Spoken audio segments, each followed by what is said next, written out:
What's up, Closer Nation? It's Ryan Stewman here with another episode of Whiteboard Wednesday, and I'm glad you're here. We're going to get controversial today. We're going to talk about Trump and Oprah. Ooh, everybody's all worried. It's so controversial. And here's the thing, though. We're going to talk about their sales ability and their closing ability. So I'm going to ask you this. Put your partisan politics aside, whether you like Trump or whether you like Oprah or whether you think either one of them are the devil, just put that aside and try to learn the sales lessons. Now, there's going to be some humor in this as well because I just happen to be hilarious, but you're also going to get some good sales lessons from this as well. But first, before we get into talking about this controversial subject, before we get into all that, I want to talk to you about some way that you can make money this year beyond, like way beyond what I expected. When I set out and I created this program called Funnel Closer, this training, I thought that I'd help 5 or 10 people maybe make 6 figures in a year. Well, it's turned out I've got over a dozen people right now making high fives, and I've got almost a dozen, like I'm almost there, I'm 3 away, that are making 6 figures a month. We've got people just making a killing. We have a guy the other day named Michael who mentioned that he sold 100 funnels for $1,000 each to a corporation. Now, do you understand? It's $100,000 in commissions this guy's made from this program.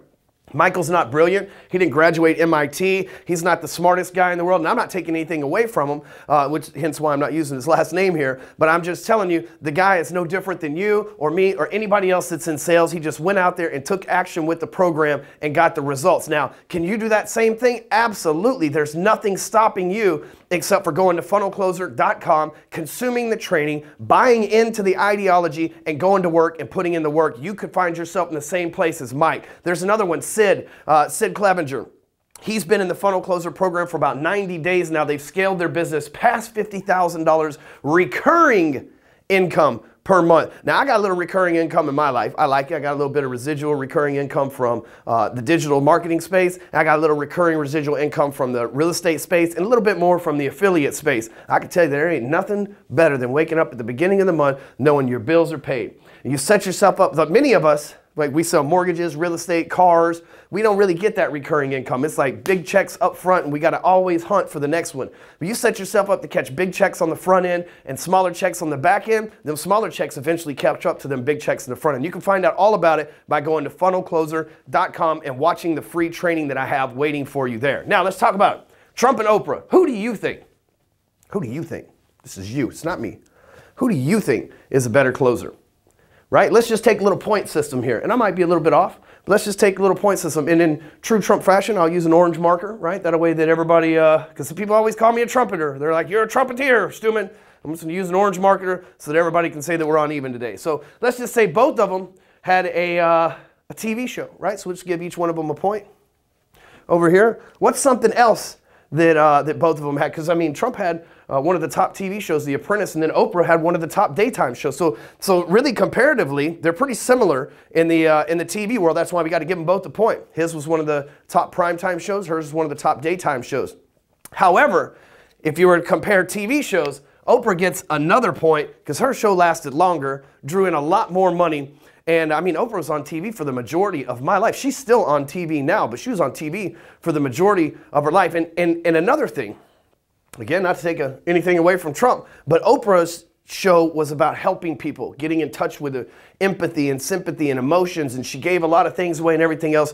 Trump's show was about competing for a job, right? So if you're a capitalist, that's awesome, right? Which I totally am. But I'm just saying the difference in their TV shows, why Oprah got another point, just because she's a little bit colder clothes. She got a little bit more money from TV than Trump did. But let's look at something else. Let's talk about from a business standpoint. Right? Both of them own their own businesses, so we'll give them each another point. Oprah started her business being on TV and all the charities and things that she's done. She started as a poor person in Chicago, if I believe correctly. Actually, I think she was come from a impoverished family in Georgia, and then ultimately moved to Chicago. So she got her billion, I think she's worth over $1 billion. She got her $1 billion net worth from nothing. Like Oprah turned nothing into something. So whether you agree on how she did it or not, we're going to have to give Oprah another point over here for starting her own business, because we all know Trump's business was started with $1 million loan. Now, look, there's nothing wrong with starting a business with $1 million loan. He turned $1 million into multiple $1 billion and huge real estate and everything else. And it's always funny to me. People will say, you know, Trump took $1 million But then they fall in love with Gary Vee, who was handed a $3 million per year business by his parents as well. There's really no difference. You know, Gary grew that business and has exploded that business into, I believe, 9 figures at this point. And Trump, throughout a longer period of time, has exploded his into 10 figures, right? So there's really no difference. It's just selective. That's why I say put your partisan politics aside. But again, in this manner, Oprah gets another point. So the next thing, let's talk about the likability factor, because a big thing about being a closer is the personality. Right? Like if people like you. Now there's 2 things there's 3 things, sorry. They have to know, like, and trust you. And so let's just call all those 3 things the likability factor. Well, we know people tend to love Oprah, right? They watch her show. She's such a nice, warm person. And then we know that Trump is pretty cold and callous and upfront. However, I'm going to have to give them both a point on this one. But the extra point's going to go to Trump on this, because people tend to trust and tend to like and tend to lean and trust on a business sense, on a closer sense of someone who has an exuberant amount of confidence, and Trump oozes it, right? Whether you like the guy or not, he never changes his mind. He always stands by his opinion, and he never backs down from anybody, and that's the making of a good closer. Because when you're a closer, you're going to hit with objections. And I believe in Oprah's shoes, you're hit with the objections, you tend to be sympathetic and you tend to fold a little bit and not stand your ground. Whereas someone like Trump will come in and stand his ground, whether he needs to look like a bad person in the eye of the public or not, he's willing to do that. So that's why he gets the extra point on this one. Now, there's also the fact that either one of them being presidential, right? Neither one of them, prior to Trump being president, had any political ties. In other words, they might have donated to contributions and campaigns and things like that, but they had never been a senator, a mayor, a congressperson, or chief of staff, or any of that stuff. Both of them come from strictly entertainment and business backgrounds, and so for that, we'll give both of them a point.